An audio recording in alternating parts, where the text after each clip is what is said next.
네, 일어나서 함께 가자라는 제목으로 말씀 나눠볼게요. 여러분 혹시 콩깍지 씌이다라는 말을 알고 있어요?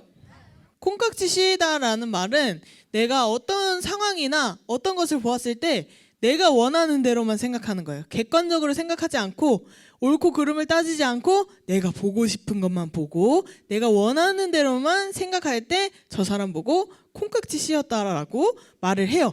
근데 우리가 보통 이 단어를, 이 표현을 사용하는 때는 사랑하는 사람들에게 많이 사용하기도 해요. 사랑하는 연인이 어떤 모습을 하고 어떤 행동을 하던 사랑스러워 보이고 예뻐 보이고 멋져 보이고 귀여워 보이는 것을 콩깍지 씌이다고 말해요. 그런 표현을 쓰는데 왜 이런 표현을 쓰냐면 그 사람들만 그렇게 보이기 때문이에요. 모두가 봤을 때 잘생기고 멋지고 예쁘고 이런 사람이 아니라 그 사람들만, 자기들끼리만 사랑하기 때문에 그렇게 보는 것을 콩깍지 씌었다라고 표현을 합니다. 사랑하게 되면 단점들까지도 오히려 장점으로 생각하게 되고 해서 그런 표현들을 사용하는데요. 그 사람들에게는 사랑하는 마음이 있기 때문에 다른 사람들이 저 사람 안 그런 것 같은데? 라고 해도 소용없는 거예요. 그 사람 눈에는 그렇게 보이게 되는 거예요. 그러면 여러분들 언제 이 콩깍지가 벗겨질 것 같나요? 보통 이제 내가 싫어하는 행동을 했을 때 막 밥 먹고 있다가 갑자기 뭐 쩝쩝쩝쩝 소리 내면서 밥을 먹는다든지 아니면 내가 싫어하는 행동, 신발을 벗고 집에 들어가는데 신발을 벗어서 저기다가 발로 차가지고 거실까지 막 들어간다든지 양말 벗어서 내 침대 머리맡에 둔다든지 내가 싫어하고 이 사람 안 그랬던 것 같은데 새로운 단점들이 보일 때 환상이 깨기 시작하면서 콩깍지가 벗겨진다고 해요. 어떤 사람이 많은 사람들과 인터뷰하면서 대부분의 사람들은 언제쯤 콩깍지가 벗겨질까를 조사해봤대요. 그 사람이 봤을 때 한 최대 3년 아니면 최소 1년 6개월에서 3년 이내에 보통 이 콩깍지가 벗겨진다고 해요. 무조건적으로 이 사람을 사랑하는 그 마음이 식는다고 말을 하죠. 이전까지는 얼굴만 봐도 즐겁고 행복하다가 점점 익숙해지면서 이 사람이 이런 단점이 있었나? 이런 행동을 했었나? 이런 단점들이 보이면서 싸우기도 하는 것이죠. 근데 그렇다고 해서 모든 사람들이 콩깍지를 가지고 있고 또 1년 6개월에서 3년 이내에 모두 그 사랑이 깨지는 것은 아니에요. 언제나 설레고 가슴 뛰는 사랑만이 진정한 사랑이라고 생각하지 않기 때문이죠. 오히려 함께 있을 때 서로의 모습을 숨김없이 가식적인 모습 없이 편안하게 있는 모습을 진정한 사랑이라고 느끼기도 하고 혹은 함께 있기만 해도 안정감을 느끼기 때문에 이것이 진짜 사랑이라고 생각하는 사람들도 있어요. 그래서 더 이상 이제 가슴 뛰지 않고 함께 있는 것만으로도 행복하지 않다고 느낀다고 해서 사랑이다 아니다라고 이야기하지는 않죠. 전도사님은 내가 필요할 때 함께 있어주고 또 나의 부족함은 채워주고 상대의 부족함은 내가 채울 수 있는 그런 관계가 사랑이라고 생각해요. 이렇게 사람마다 사랑에 대해서 생각하는 것도 다르고요. 느끼는 것도 다르고 콩깍지가 씌었네 마네 이런 다양한 표현들도 있을 정도로 사람들은 사랑에 굉장히 관심이 많죠. 전도사님이 왜 이런 사랑 얘기를 지금 하고 있을까요? 바로 우리가 읽은 아가서가 이런 사랑에 관한 이야기가 담겨있기 때문이에요. 자, 이 아가서 누가 썼는지 맞춰볼 사람? 서윤이. 맞아요. 솔로몬이 썼어요. 자, 근데 여기서 궁금한 게 있죠. 아가가 무슨 말일까요? 우리 아기? 베이비를 뜻하는 걸까요? 아가라는 것은 아기, 베이비를 얘기하는 게 아니고 아름다운 노래, 사랑의 노래라는 뜻이 담겨 있어요. 그래서 이 아가서는 사랑하는 여인에 대한 솔로몬 왕의 마음을 가장 아름다운 노래로 표현한 것이 바로 이 아가서예요. 혹시 솔로몬이 사랑했던 여인의 이름을 아는 사람? 이름이 술람미예요. 술람미 여인이에요.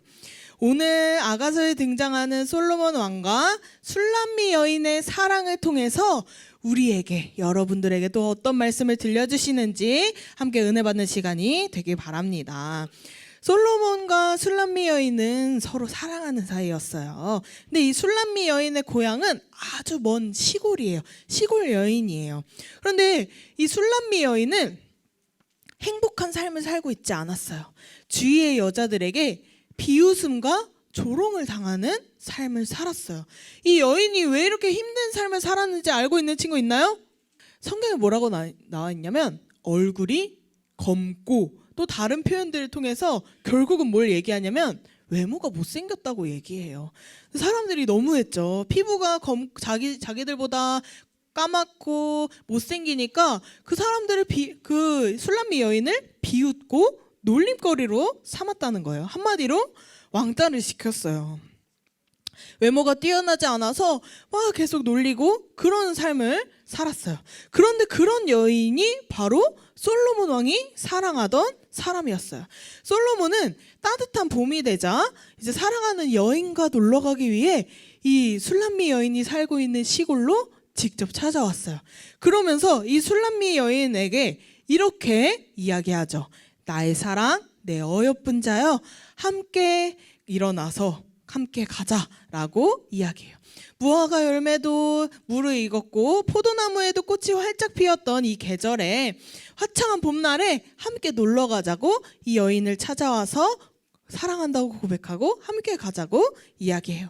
남들이 보기에 이 술람미 여인은 누군가에게 사랑받지 못할 것 같은 여인이었지만 그런 여인을 사랑하는 솔로몬 왕이 직접 찾아와서 이 여인에게 사랑한다고 그리고 함께 가자고 이야기해주고 있어요. 근데 술람미 여인의 기분이 어땠을까요? 아, 그렇죠. 이때만큼은 내 어깨가 저 하늘 위로 치솟는 것처럼 말로 표현하기도 힘들 정도로 기분이 좋았을 거예요.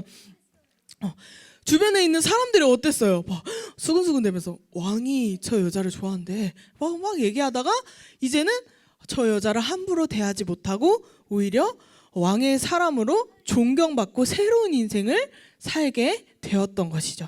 솔로몬 왕도 자신이 좋아했던 여자가 이렇게 좋아하는 모습을 보니까 마찬가지로 좋았을 거예요. 12절, 우리가 읽은 12절에 꽃이 피고 새가 노래하고 이 모든 표현들을 통해서 솔로몬은 술람미 여인과 함께해서 행복하다고 말하고 있어요. 겨울이 지나고 비가 그치면 이제 우리에게 봄이 찾아와요. 솔로몬으로 인해 술람미 여인의 인생에도 겨울 힘든 시기가 지나고 따스한 봄이 찾아왔어요. 그 전의 삶은 추운 겨울처럼 힘들고 어려웠다는 것을 알려주고 있어요. 사랑하고 싶어도 마음대로 하지 못하고 솔로몬 왕을 사랑해도 말해도 믿어주지 않으니까 속으로 숨기고 말하지 못했죠. 친한 사람들도 없었고요. 그런 술람미 여인에게 솔로몬 왕이 찾아와서 함께 해줬기 때문에 드디어 이 여인의 인생에도 따스한 봄이 찾아오게 되었던 것이죠. 정말 간단하게 얘기했지만 여러분, 신데렐라처럼 한순간의 신분 상승으로 행복감을 느꼈던 여인의 이야기는 아니에요. 술람미 여인과 솔로몬 왕은 서로 사랑하는 사이였다고 했잖아요. 그런데 주위의 반대가 굉장히 심했어요. 솔로몬은 왕족이잖아요. 왕으로서의 품위를 지켜야 하는 사람이죠. 근데 이 술람미 여인은 어디에서 살고 있는지도 모르는 그 어디 먼 시골에 살고 있는 여인이었어요. 그래서 주위의 반대가 너무 심했기 때문에 헤어질 위기에 처한 거예요. 그래서 술람미 여인은 원래 살던 시골로 다시 돌아갔어요. 그때 솔로몬은 자신이 사랑하는 그 여인이 있는 곳까지 직접 찾아가서 이렇게 고백했던 거예요. 내가 사랑하는 내 어여쁜 자야, 일어나서 함께 가자. 정말 로맨틱한 사람인 것 같죠? 여러분들이라면 어떤 말을 들었을 때 이 술람미 여인처럼 행복감을 느꼈을까요? 두 사람의 사랑 이야기는 여기에서 끝나지 않아요. 만약에 이 이야기가 전부였다면 굳이 성경에서 기록되고 굳이 전도사님이 말씀을 통해서 이야기해주지 않을 거예요. 비유적으로 우리에게도 빗대어서 우리에게도 전해줄 말이 있다는 이야기예요. 여러분들도 사랑하는 사람과 함께하는 것이 얼마나 행복한 일인지는 말을 안 해도 알고 있을 거예요. 비굴한 인생을 살던 이 술람미 여인에게 솔로몬 왕이 찾아왔듯이 우리를 그렇게 사랑하시는 분이 우리에게도 찾아왔어요. 누구일까요? 하나님이시죠. 하나님은 우리를 너무나도 사랑하셔서 우리를 만나기 위해 이 땅에 예수님으로 오셨어요. 구약의 제사들을 보면 왜 대제사장들이 있고 제사장이 있었을까요? 일반 사람들은 하나님 앞에 나아갈 수 없었어요. 왜냐하면 하나님은 그만큼 거룩하신 분이기 때문에, 죄가 없으시고 깨끗하게 구별되신 분이기 때문에 사람이 죄를 가지고 함부로 들어가면 바로 죽어요. 그렇기 때문에 하나님이 그냥 이 땅에 오신다? 우리 아무도 만날 수 없어요. 그래서 우리를 만나시기 위해서 우리의 모습을 똑같이 하시고 예수님으로 오신 거예요. 제사를 보면 대제사장들도 하나님 말씀을 어기고 하나님 앞에 들어가잖아요. 그럼 그 대제사장들도 바로 그 자리에서 죽어요. 그렇기 때문에 정말 하나님은 그 거룩하신 분이어서 우리가 함부로 우리 스스로 이 몸으로는 나아갈 수 없어요. 그래서 사람의 몸으로 이 땅에 오신 거예요. 여러분들이 한 말도 다 맞지만 전도사님의 의도는 여기에 있었어요. 그래서 그 예수님이 이 땅에 우리를 만나러 오신 거예요. 마치 솔로몬 왕이 술람미 여인을 찾아갔던 것처럼. 그리고 우리에게 말씀하고 계시죠. 나의 사랑, 내 어여쁜 자야, 일어나서 나와 함께 가자. 예수님과 함께 한다면 우리는 솔로몬과 술람미 여인이 방문했던 그 무화과 열매가 맺혀 있고 꽃들이 많았던 그런 포도원보다 훨씬 더 아름다운 곳에서 행복함 을 느낄 수 있게 되는 거죠. 하나님의 나라로 가게 되는 것이죠. 솔로몬 왕은 이 술람미 여인이 예뻐서 뭘 해서 뭘 잘해서 사랑했던 것이 아니에요. 다른 무엇을 보고 사랑한 것이 아니라 그 여인 자체를 사랑하고 어여삐 여겨주었어요. 마치 예수님이 우리를 사랑하는 모습과도 같아요. 우리는 하나님의 사랑을 받기에는 너무나 부족하고 악한 사람들이에요. 하나님이 우리에게 주실 것이 있다면 형벌이나 죽음밖에 없을 거예요. 왜냐하면 우리는 태어날 때부터 죄인이기 때문에 죄가 우리 마음에 있어서 우리가 한시라도 노력하지 않으면 우리는 죄를 짓고 죄와 가까워지기 때문이에요. 그런데 겨울이 지나고 비가 그쳐서 봄이 다시 오는 것처럼 하나님은 사랑으로 예수님을 이 땅에 보내주셨고 우리를 그 술람미 여인처럼 새로운 신분으로 살아가게 하셨어요. 스스로 죄에서 벗어나지 못하는 우리를 위해 예수님을 보내주셨던 거예요. 아까 저 친구가 말한 것처럼 우리의 죄를 구원해 주시기 위해, 우리 스스로 죄를 해결하지 못하니까 예수님이 대신 해결해 주셨죠. 하나님의 은혜로 우리는 그런 고통 속에서 벗어나게 되었어요. 하나님은 이 솔로몬 왕과 술람미 여인의 사랑하는 모습을 통해서 하나님이 우리들을 어떻게 사랑하시는지 알려주고자 하신 거예요. 그래서 우리를 사랑으로 부르시고 있고 예수님과 함께 하자고 우리를 초대하고 계신 것이죠. 그럼 여러분들 예수님이 우리와 함께 하고 싶어 하시는데 여러분들 대답 어떻게 해야 될까요? 그렇죠. 당연히 예스라고 해야겠죠. 예수님이 나의 사랑하는 자야, 나와 함께 하자 라고 말씀하고 계시는데 여러분 no 라고 할 건가요? 그러면 안 되죠. 우리 불러주신 예수님께 감사하며 살아야겠죠. 예수님은 다시 오실 날을 기다리며 승천하시고 우리에게 어떤 분을 보내주셨어요? 우리에게 성령님을 보내주셨어요. 예수님을 믿고 구원받은 우리 모두에게는 성령님이 함께하고 계세요. 성령님이 어떤 분이신지 혹시 6학년 중에 기억난 사람? 성령님은 전도사님이 얘기한 적이 있는데 뭐뭐 하시는 하나님이라고 설명한 적 있어요. 성령님은 우리 마음속에서 말씀하시는 하나님이에요. 하나님이 구약시대에는 성전에 언제나 계셨어요. 그래서 사람들이 항상 예루살렘으로 향해 갔잖아요. 그 이유가 그 성전에 가야만 하나님을 만날 수 있기 때문이에요. 근데 여러분들 하나님 만나기 위해 꼭 교회로 와야 할까요? 우리의 개인 집에서는 예배하고 하나님 만날 수 있나요, 없나요? 없어요? 있잖아요. 그게 왜 가능하냐면 우리 마음속에 이제 언제나 계시기 때문이에요. 이제는 더 이상 교회에만 머물러 계시지 않고 예수님을 믿는 모든 사람들의 마음속에서 성령님이 함께 계시기 때문에 굳이 우리가 하나님 만나러 어디로 찾아가지 않아도 돼요. 우리 마음속에도 계시고 있죠. 그래서 성령님과 함께하는 사람은 하나님 뜻이 무엇인지 알게 되고 하나님을 기쁘시게 하는 삶을 살아요. 우리도 성령님과 함께 산다면 겨울이 지나 봄을 맞이하는 것처럼 하나님의 은혜 속에 행복한 삶을 누릴 수 있는 것이죠. 여러분들 마음속엔 성령님이 계신가요? 계신가요? 오, 계신다고 생각하는 친구들도 있고 아닌 친구들도 있는데 예수님은 우리를 위해서 우리 구원하시기 위해서 십자가에 죽으시고 부활하셨어요. 여러분 이 사실을 믿어요? 믿는 모든 사람들의 마음에는 성령님이 이미 계셔요. 이걸 믿는 사람들의 마음에는 성령님이 함께하고 계세요. 그런데도 우리가 계신다고 느껴지지 않거나 성령님이 계신다는 것이 잘 와닿지 않는다면 성령님과 함께하는 사람들의 모습을 통해서 여러분들 마음속에 있는 성령님을 만났으면 좋겠어요. 마음에 성령님이 함께 있는 사람은 하나님의 인도하심을 따르는 사람이라고 해요. 성령님은 우리 마음속에서 말씀하시기 때문에 우리가 말씀을 까먹고 하나님을 잊어버릴 수도 있어요. 우리 마음에는 여전히 죄가 있기 때문에요. 그런데 우리가 까먹어도 다시 생각나게 하시는 분이 바로 성령님이세요. 그렇게 우리가 죄를 지었을 때도 죄책감이 들게 하고 이게 죄라는 사실을 깨닫게 하시는 분도 성령님이죠. 우리가 잘못된 길로 빠지지 않도록 마음속에서 항상 말씀해 주시는 거예요. 그래서 우리는 내가 생각하는 것, 내가 생각하는 기준들을 내려놓는 연습을 해야 합니다.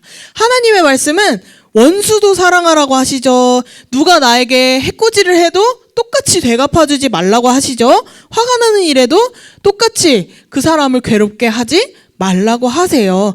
이렇듯 우리의 머리로는 이해되지 않고 내가 잘 해낼 수 없을 것만 같은 일들이 많아요. 그럴 때 내가 생각하기에 옳고 그름을 따지는 것이 아니라 저 사람이 나한테 했는데 나도 똑같이 하는 게 맞아 라고 내가 생각하는 것이 아니라 하나님은 어떻게 생각하실까? 하나님은 이 상황에서 어떻게 하는 것을 좋아하실까? 이런 생각으로 바꾸는 연습을 해야 한다는 거예요. 자연스럽게 하나님이 싫어하시는 일을 깨닫는 친구들도 있지만 잘 안 되는 친구들도 있어요. 긴가민가 할 때 우리는 이런 기도를 하면 돼요.